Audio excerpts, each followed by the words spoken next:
Mesure des mobilités. Comme dit précédemment, on va répéter l'opération toujours de la même façon. Vous installez soit assis, dans le même fauteuil, soit couché et vous ferez aider. Dans les vidéos qui suivront, je vous montrerai en assis. Nous allons mesurer la flexion, c'est-à-dire la façon dont plie le genou, et nous allons mesurer l'extension, c'est-à-dire la façon dont se tend le genou. Mais avant tout, nous allons apprécier la façon dont bouge et se mobilise la rotule. Ceci est un placement sécuritaire de votre siège, appuyé contre un mur. Cela évitera une éventuelle bascule et sécurisera l'exercice que vous allez réaliser. Pour préparer votre bilan de genou et votre travail futur, ainsi voir sa progression, je vous propose de fixer au sol soit une règle, soit comme ici, un rouleau adhésif, d'accord, peut être du scotch ou autre. Vous le fixez, vous le graduez, d'accord. J'ai pris un mètre pour graduer d'ici de 0 à 60 cm.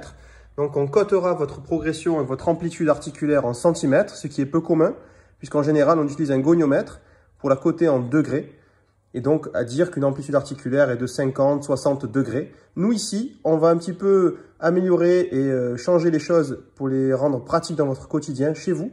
Et donc, on va mesurer en centimètres votre mobilité. La première partie du bilan de genou consistera en savoir quelle est l'amplitude que vous avez. Donc encore une fois, je vais aller le plus loin possible en extension. Je regarde à combien je vais. Je suis donc à mon 60 qui est écrit ici. D'accord? Ça ne sera notre norme à nous puisque ça n'a aucune véritable valeur. Mais pour nous, ça veut dire que c'est votre extension maximale à ce jour.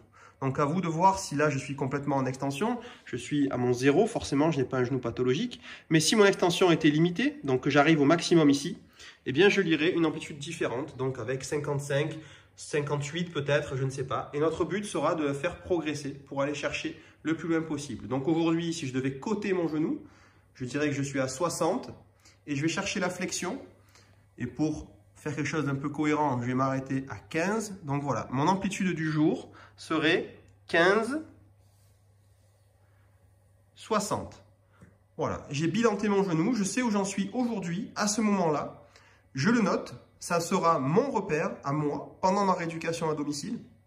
Et je communiquerai ça à mon kiné pour qu'on le transforme un petit peu en données chiffrées interprétables par le kiné, par le médecin, par l'orthopédiste, mais surtout pour voir ma progression. Et j'espère qu'elle sera bonne.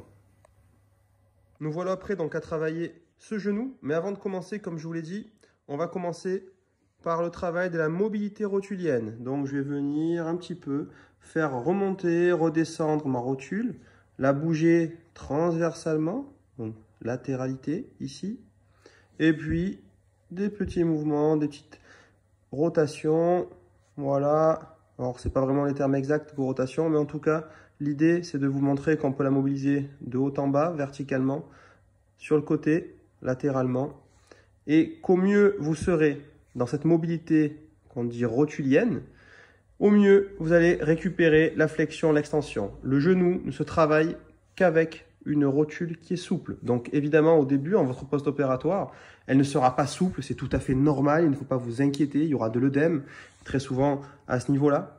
D'accord? On peut avoir aussi des empattements, on appelle ça comme ça, un empattement, un gonflement sous la rotule, c'est tout à fait normal, latéralement, selon le type de prélèvement que vous avez eu, selon le type d'opération que vous avez subi. Une arthroscopie avec 2 petits trous ici, un prélèvement pour un DIDT à ce niveau-là, une prothèse avec une belle cicatrice ici. Ne vous inquiétez pas, petit à petit, le genou va dégonfler et retrouver aussi tout seul de sa mobilité par le fait que ça va dégonfler. D'où aussi l'importance de bien se reposer entre les exercices et de glacer son genou.